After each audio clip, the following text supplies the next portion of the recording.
इस कार्यक्रम के पुण्यार्चक हैं श्री जयेश भाई जसवंत लाल शाह, श्रीमती रूपाबेन शाह, श्री अर्पित वखारिया, श्रीमती अदिति वखारिया, कियारा वखारिया, जियान वखारिया, कुंजन गांधी, ईशा गांधी एवं हतवी गांधी।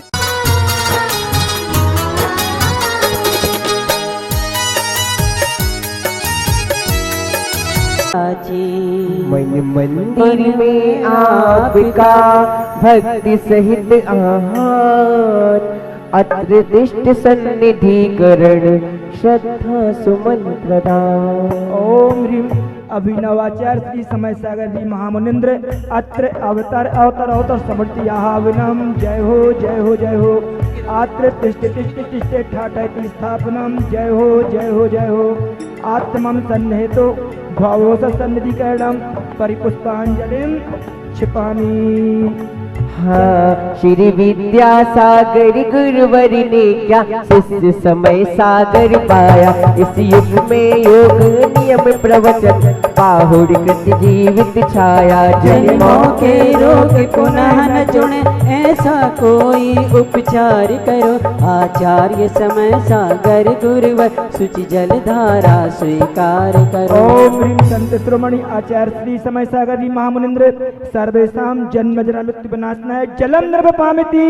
आरंभ परिग्रह त्याग तथा तप ध्यानादयन तुम्हारा है। सांसारिक विषयों से उन्मुख सम्मुख उद्देश्य सवारा है। तन मन धन आकुलता वाला संताप भरा संसार हरो। आचार्य समय सागर गुरुवर शीतल चंदन स्वीकार करो। ओम अभिनवाचार्य श्री समय सागर जी महामुनिंद्र सर्वेषां संसार का विनाशनाय चंदनम निर्वपामिति। क्षय पद की प्रत्याशी ने पंचम गति का पद स्वीकारा। चारों गतियों की चक्कर से अति शीघ्र मिलेगा छुटकारा। छत विच्छित विपदास्पद जगते अक्षय पद का आधार करो।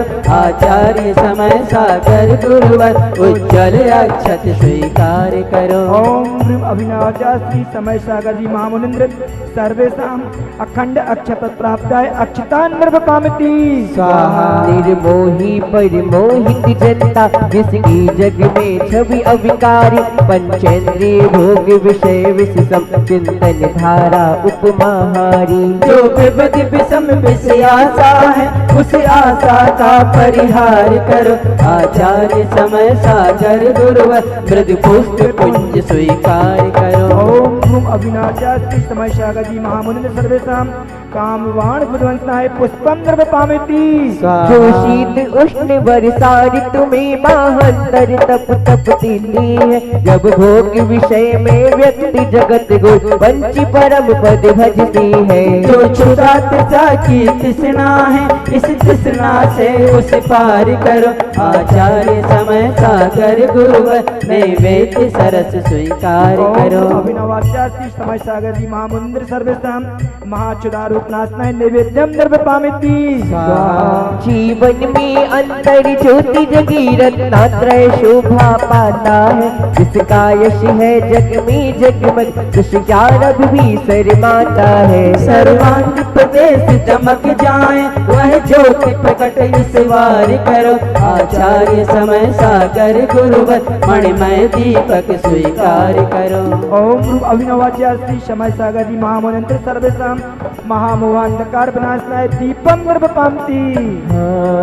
यू अशुभ अहित कर कर मौसम क्षण क्षण में क्षय करने वाली। बलवान नृपति जब वश में हो कब सेना से डरने वाली। ज्ञानावरणाधिक कर्मों की सेना पर वज्र प्रहार करो। आचार्य समय सागर गुरुवर अष्टांग धूप स्वीकार करो। ओम अभिनवाचार्य श्री समय सागर जी महामुनिंद्र सर्वेषां अष्ट कर्मदायनाय धूपम निर्वपामिति। जब से मिला है मुझे गुरु दरबार अपनी तो दुनिया बदल गई यार। जब से मिला है मुझे गुरु दरबार अपनी तो दुनिया बदल गई यार। चांदी चांदी हो गई मेरी चांदी चांदी हो गई।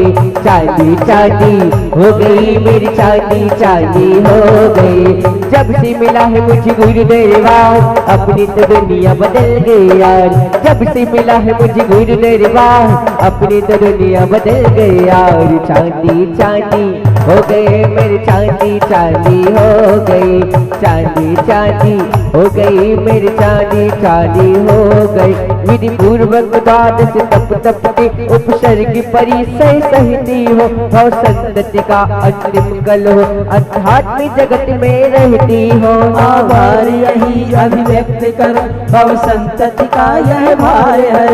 आचार्य समय सागर गुरुवर षड्ऋतु के फल स्वीकार करो।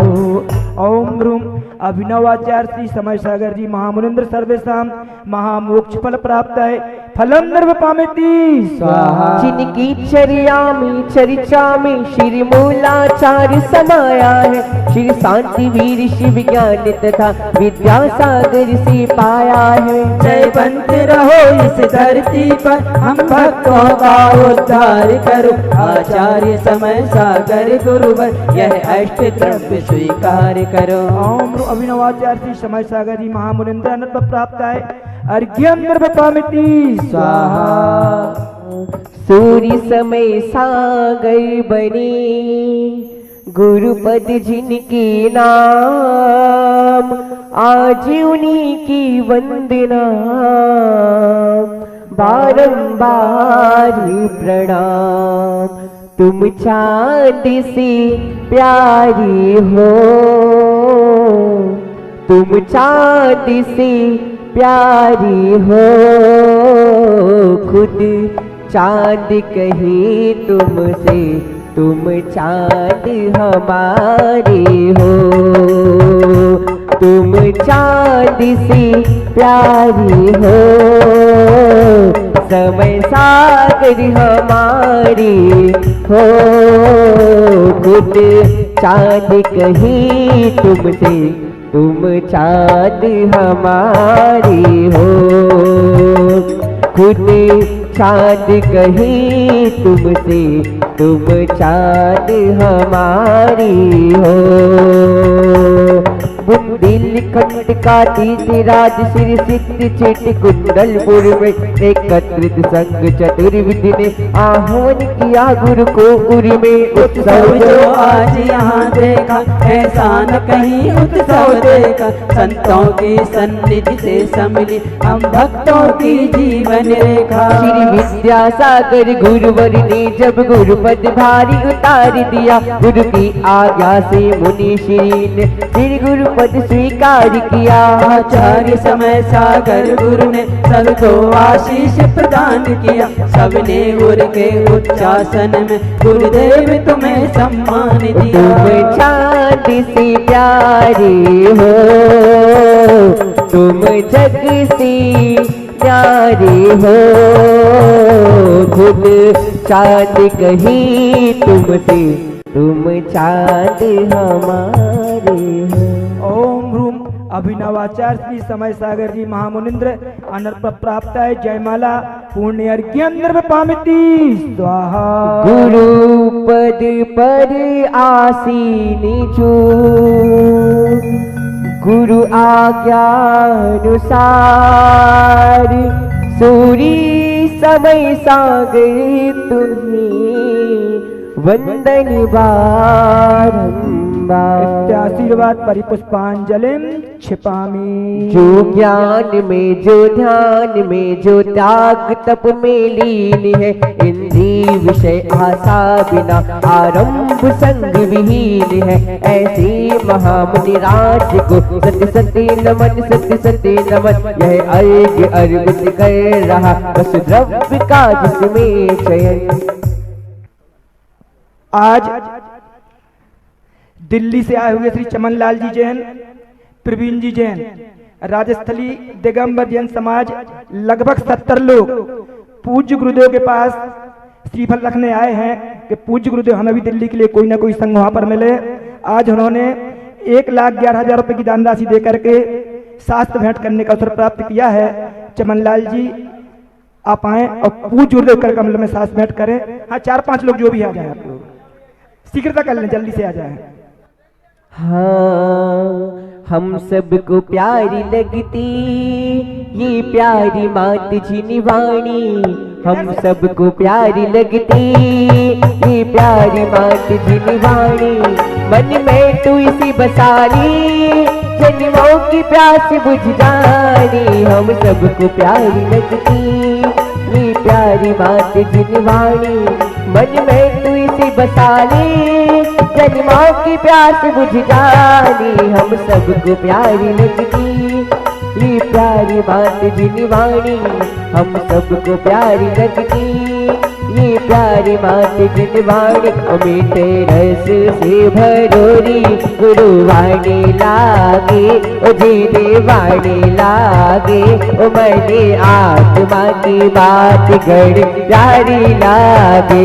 ओ मीठे रस से भरोरी गुरुवाणी लागे, ओ जीने वाणी लागी, ओ मने आत्मा की बात गड़ प्यारी लागे। ज्ञान के सागर विद्या सागर की महिमा को जान, आचार्य मेरे गुरुवर देखो इनकी गुणगान। ओ विद्या सागर जी, ओ विद्या सागर जी आओ गुरु राजी पधारो मारी आंगनिया। ओ विद्या सागर जी आओ ऋषि राजी पधारो मारी आंगनिया। आंगनिया मरे आंगनिया, आंगनिया जी मरे आंगनिया। ओ विद्या सागर जी, ओ विद्या सागर जी आओ गुरु राजी पधारो मारी आंगनिया। ओ विद्या सागर जी आओ ऋषि राजी पधारो मारी आंगनिया।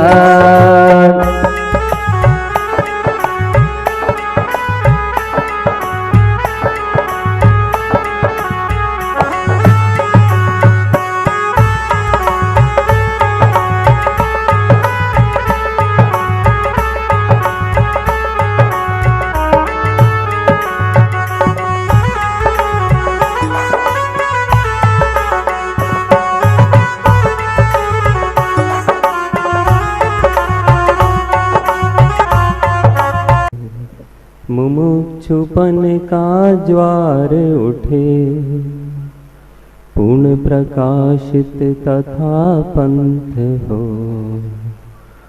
तम का झट संसार हटे।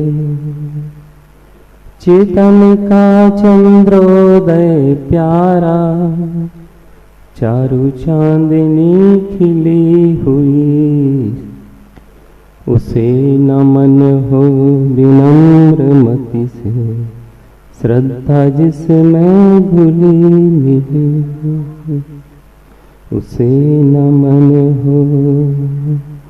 परम पूज्य देवाधिदेव खज्जराट श्री आदिनाथ भगवान की, परम पूज्य परमोपकारी आचार्य परमेष्ठी भगवंत गुरुवर श्री विद्यासागर जी महाराज की, परम पूज्य आचार्य परमेष्ठी श्री समय सागर जी महाराज की, समस्त मुनिराजों की, मंचासीन ज्येष्ठ मुनिराज श्री पवित्र सागर जी महाराज की, परम पूज्य सनतकर सागर जी महामुनिराज की जय।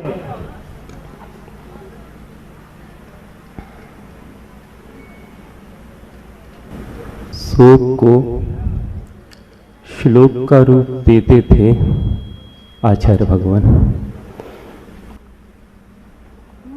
कई बार भगवान के पास गए, जिन परिस्थितियों में खड़े होते थे वो भाप जाते थे, ये कुछ हमारे पास लेने को आया है। और हल्की सी मुस्कान देके हाँ हम समझ गए, हमने कुछ कहा नहीं, अभी कुछ बोला नहीं, कुछ मांगा नहीं, आप समझ गए? हाँ, हम समझ गए। ठीक। आधा तो रोग वहीं दूर हो जाता जब वैद्य जी सामने दिख जाते, और वैद्य जैसे ही नाड़ी पकड़ता फिर आधा और बनाया, और उनकी मुस्कान, और अगर उनके चरणों की भैयावृत्ति मिल जाए, वो गंधोदक घी आदि मिल जाए,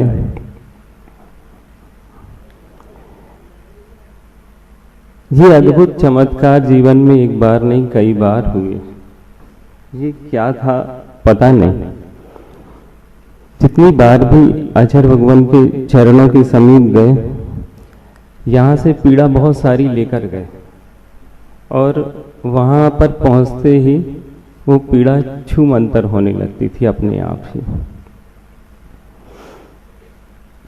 काफ़ी तेज सिर दर्द हो, पेट में दर्द हो, या कुछ भी हो, या कोई और मानसिक व्याधि को लेकर के,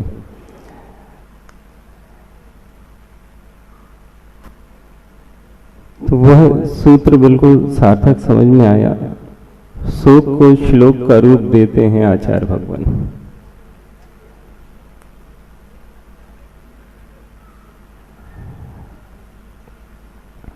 एक दो बार किसी प्रसंग बस आचार्य भगवान ने हमको डांट लगाई, हम डर गए, और फिर डर के 2-3 दिन तक गए ही नहीं पास में। सामान्य भक्ति में तो होता था, लेकिन भैयावृत्ति करने के लिए निकटता था। इतने बड़े समूह में और इतनी व्यस्तता के बावजूद भी आचार्य भगवान को ये कैसे ध्यान रहता था कि मैंने किसी को डांटा है, अथवा उसको फिर से हमें वापस वात्सल्य के साथ। तो अधिकतम 3 दिन ज़्यादा से ज़्यादा मैंने महसूस किया, और आचार्य भगवान बुलवा लेते थे, हाँ उसे बुला लो, और बड़े अच्छे से कहते थे घी है, तो हमने कहा नहीं है। अच्छा, उस दिन तो डिब्बी लेकर घूम रहे थे, तो जिस दिन डिब्बी लेकर मैं घूम रहा था उस दिन डांट भी इसी बात पे पड़ी थी। हमसे पूछते हैं ये डिब्बी किसकी है, तो तुम्हारे हाथ में कैसे है? एकदम से सकपका गए। एक तो भैया व्रती करने आए थे, वो कहते हैं कि ये डिब्बी किसकी है। हमने फिर थोड़ी देर बाद बोला, 1 मिनट तो लगा ही जाता है एकदम से, आचार्य जी जब डांटे तो तत्काल में मैंने आचार्य भगवान वो ब्रह्मचारी की है। अब कौन ब्रह्मचारी? अब पीछे देखा कोई नहीं खड़ा, कोई ब्रह्मचारी ही नहीं है। अब क्या करें? अच्छा ये ढूंढ के ला रहे हैं। मत ढूंढो, ये अच्छा नहीं लगता। डिब्बी वगैरह अपनी होती है क्या? मुनिराज को लिखते हैं। अच्छा जी भैया व्रती के लिए, हाँ हाँ श्रावकों को हाँ उनके हाथ माध्यम से लाया करना, अपन लोग लेके नहीं चलते हैं। जी भगवान ठीक। फिर एक बार डांट पड़ी नैपकिन के ऊपर से, नैपकिन लिए खड़े थे, ये क्या है? नैपकिन तुम्हारी है? नहीं भगवान। तो श्रावक तो उसको दो। तो भैया ठीक है। अब अपन खाली हाथ गए तो कहते हैं क्या है, द्रव्य कहाँ है, किसकी भैया वृत्ति, काय से भैया वृत्ति करना। हे भगवान, इनके आचार्य भगवान कितने कठिन होते हो, कितनी कुशलता अपनाओ इनकी भैया वृत्ति में।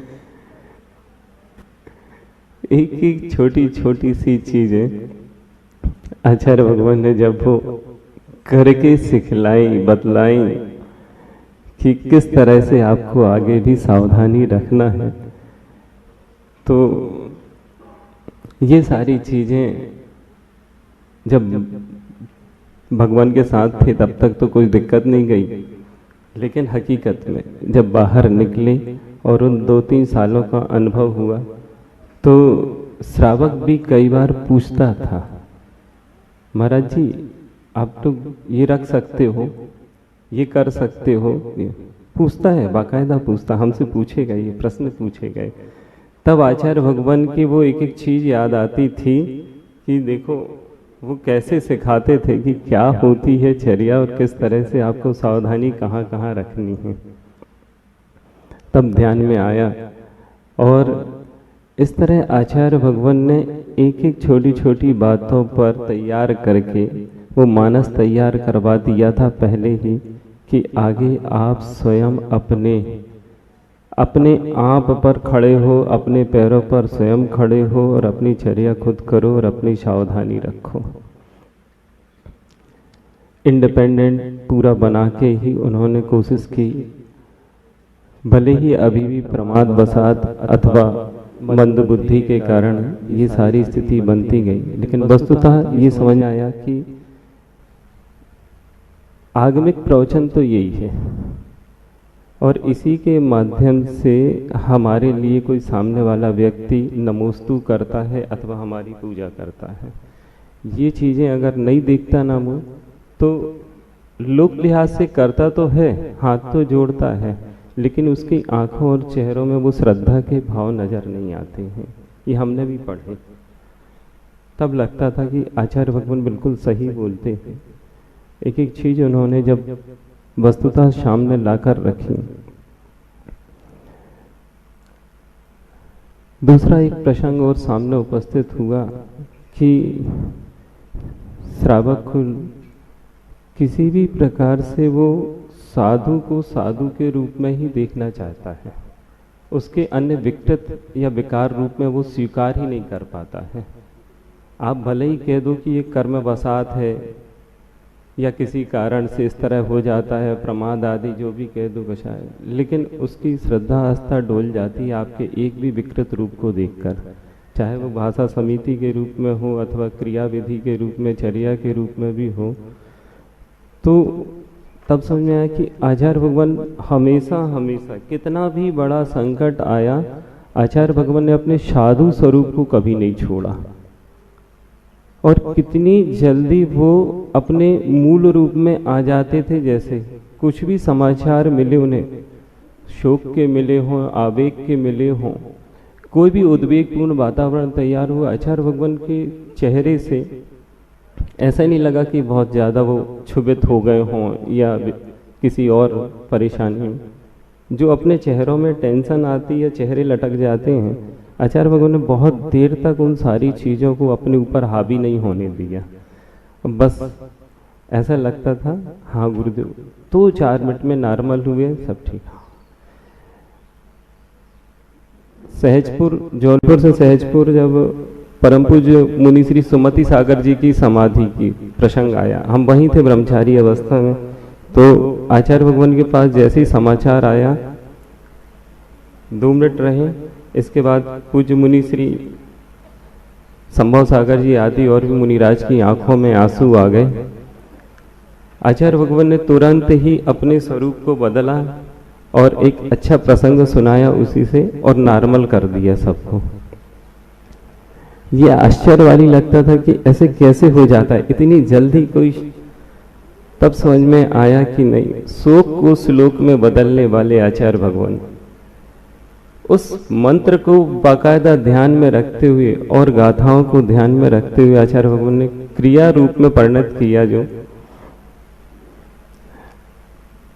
आप लोग के सानिध्य में जितना भी मेरा पूर्व काल गुजरा, और उस दौरान मैं अधिकांशतः समय स्वाध्याय की बजाय क्रिया विधि में ही लगा रहा, और आप लोगों से यही सीखा कि सबसे ज्यादा पहले अपने आवश्यक को। एक बहुत अच्छी पंक्ति मिली कि किसने कहा आध्यात्म अकर्मण्यता सिखाता है। कुछ लोगों को ये डाउट है कि हम आध्यात्म में डूब जाएं, कुछ नहीं करें, हाथ पे हाथ धर के बैठ जाएं, माला फेरें और बाकी चीजों से उदासीन हो जाएं जो हमारे चारों तरफ का वातावरण है। नहीं, आचार्य भगवान ने एक बार बतलाया, उनकी चर्चा किसी एक विद्वान से हो रही थी, तो उन्होंने कहा व्यवहार कुशलता की जो पराकाष्ठा को छू जाता है सच्चा आध्यात्मिक वही होता है। कहीं से कहीं तक ये तो बतला ही नहीं गया कि जो आध्यात्मनिष्ठ है वह किसी दूसरे के प्रति उपेक्षा के भाव रख ले, हो ही नहीं सकता। साधारण जीव के प्रति भी अगर कहीं तकलीफ है तो आध्यात्म पहले भीगता है। आध्यात्म अगर नहीं भीग रहा है तो वो शुष्क आध्यात्म है, और अभी उसने सही ढंग से कुंद को समझा ही नहीं है। संग में या साथी में या किसी भी जीव में कोई पीड़ा चल रही है तो आध्यात्म वाले को सबसे पहले वहां दया आएगी, करुणा आएगी, सबसे पहले वह उसकी सेवा करेगा, उस परिस्थिति को न। यही आध्यात्म है। कुछ लोगों ने आध्यात्म की परिभाषा बदलनी। आचार्य कहते हैं सामायिक भी छूट जाए तो चिंता मत करना, साधु की सेवा भैया वृत्ति और उसके प्रति वात्सल्य के भाव, उसके साथ सहृदयता, उसके साथ साधर्मता, ये सबसे बड़ा आध्यात्म है। अगर आप इसको निभा ले गए तो आप निश्चित रूप से सही आध्यात्म में अंतिम समय में डूब ही जाओगे, क्योंकि आपको संतुष्टि रहेगी कि हाँ, मैंने किसी को दुखी नहीं किया, मैंने ऐसा कोई मौका नहीं गंवाया जहां मुझे साबित करना था कि मैं साधु हूं और वो कर नहीं पाया। ये पूरी की पूरी क्रियाविधि हमें अंतिम समय में समाधि में डूबने में या उसमें लीन रत होने में काम में आती, ऐसा आचार्य भगवान समझा रहे थे। वो चीज़ समझ में आई तो मुझे ये लगा, कुछ लोग कहते हैं ना कि इनका तो काम ही रहता है, दिन भर भैया वृत्ति करते रहते हैं, न माला फेरते हैं न कुछ नहीं। आचार्य श्री ने भैया वृत्ति को उतना ही महत्व दिया जितना एक आध्यात्मनिष्ठ, एक निश्चय की ओर जाने वाला साधक व्यवहार की बिना उस परीक्षा को पास किए हुए वो निश्चय में डूब ही नहीं सकता है। अगर आध्यात्म जाना है और कुंद की गाथाओं को पूरा पारायण करना है तो पहले ये, तब अच्छा लगा। और उस बात को आज भी ध्यान में रखते हुए अपने कर्तव्यों का पूरा पालन वहीं से करते जाते। हाँ, अभी भी थोड़ी बहुत छूट। अब रही बात अपने पास जो शारीरिक शिथिलता आती है, जो पीड़ाएं आती हैं, उसके कारण से अगर कहीं कोई परेशानी, तो उसको इतना भी अपने ऊपर हावी नहीं होने दो कि नहीं भैया हम ही अस्वस्थ हैं, हम हैं। एक बहुत अच्छी चीज सीखी बड़े मुनि राजाओं से।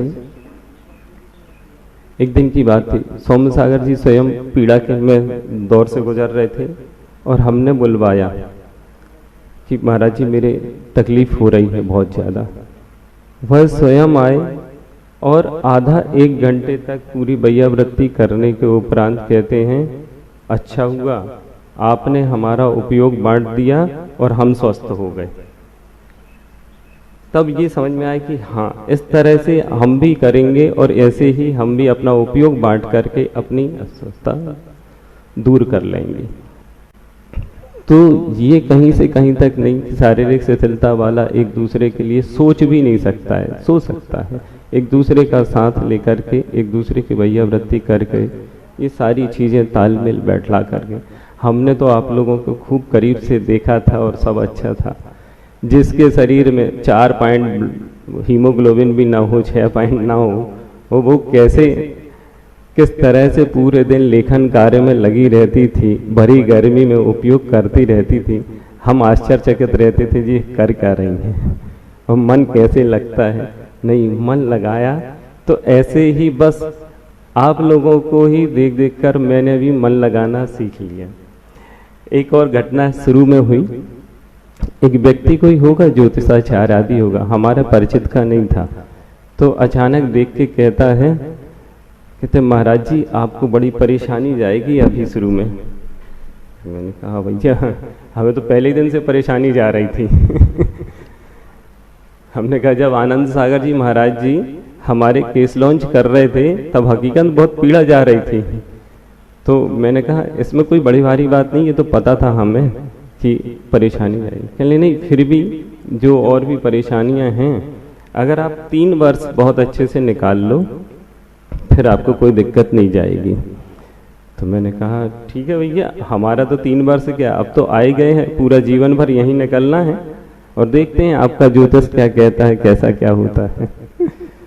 हम लोग ने बहुत अच्छे से उनसे मुलाकात करने के बाद हमने कहा ये तो बता दो जाते जाते परेशानी क्या क्या आएंगी। कहने लगा महाराज जी वो आप बतलाओगे बाद में हमें, बस सहन करते जाना। हमने कहा हाँ भैया अब सहन करते जाएंगे। और हमने कहा नहीं हुआ तो चलिए फिर आचार्य भगवान है। हमने कहा ये तो सबको पता है। और ऐसा ही हुआ।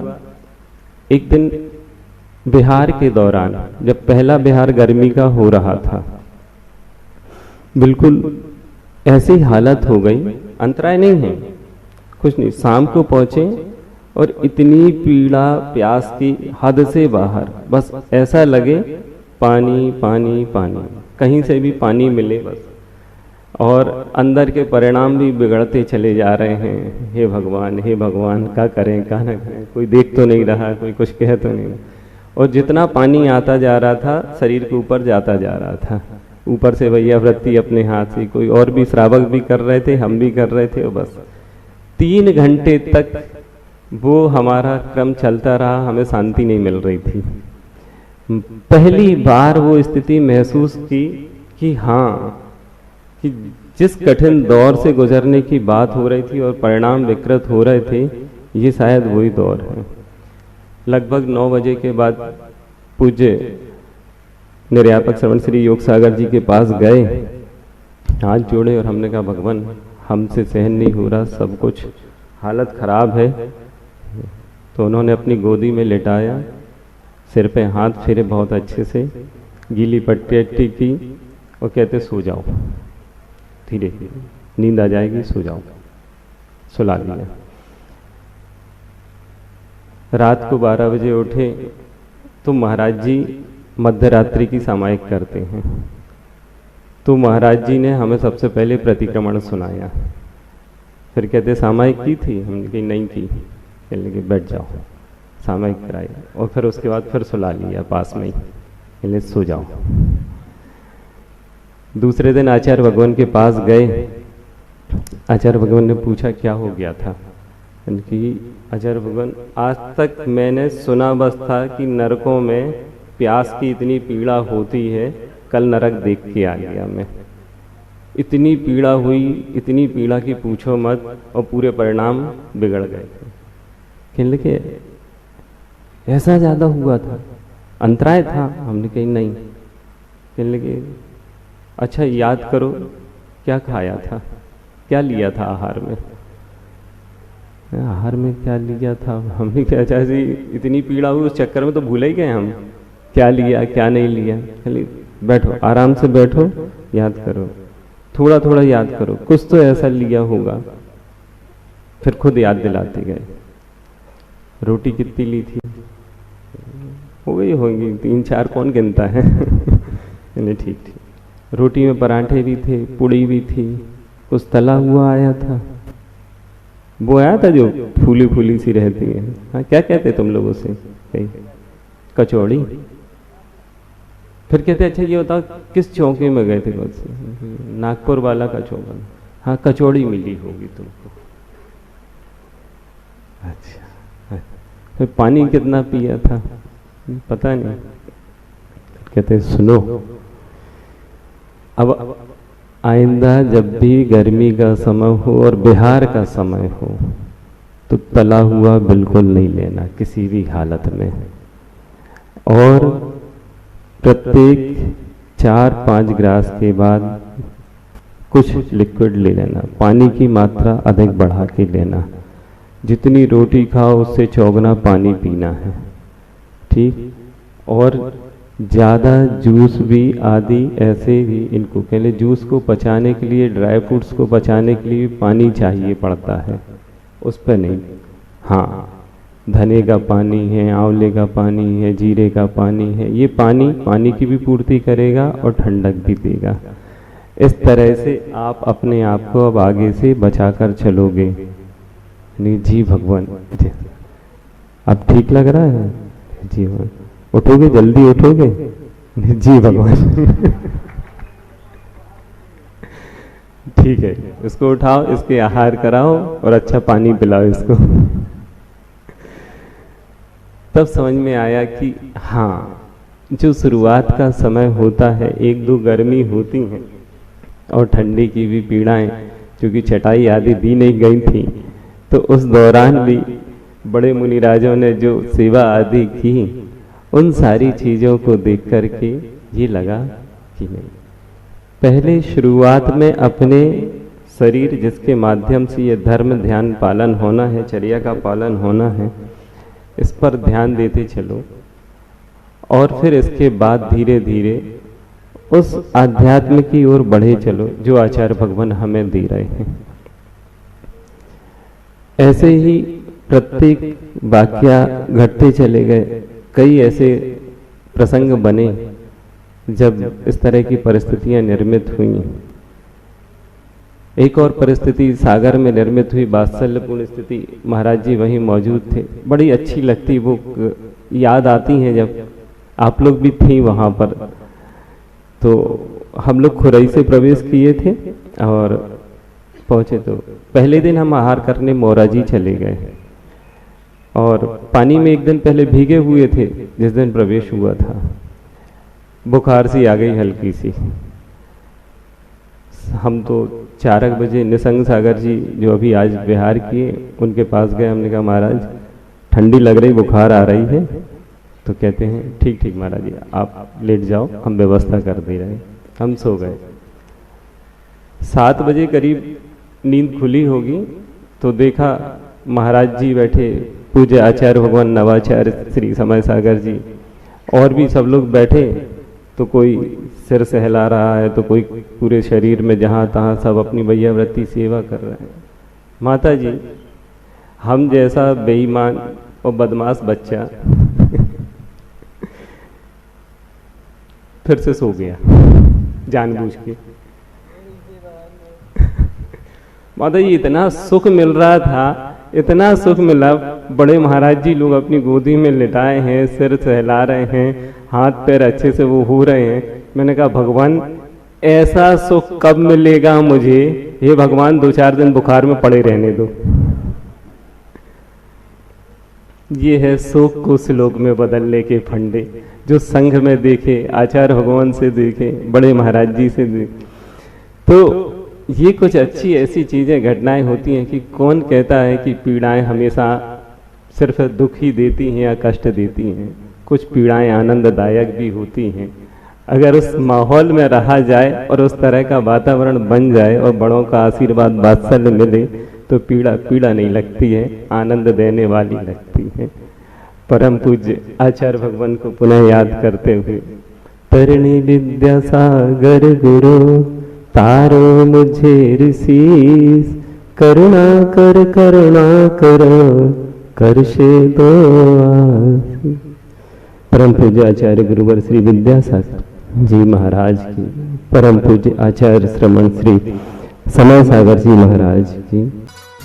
इस कार्यक्रम के पुण्यार्चक थे श्री जयेश भाई जसवंत लाल शाह, श्रीमती रूपाबेन शाह, श्री अर्पित वखारिया, श्रीमती अदिति वखारिया, कियारा वखारिया, जियान वखारिया, कुंजन गांधी, ईशा गांधी एवं हतवी गांधी।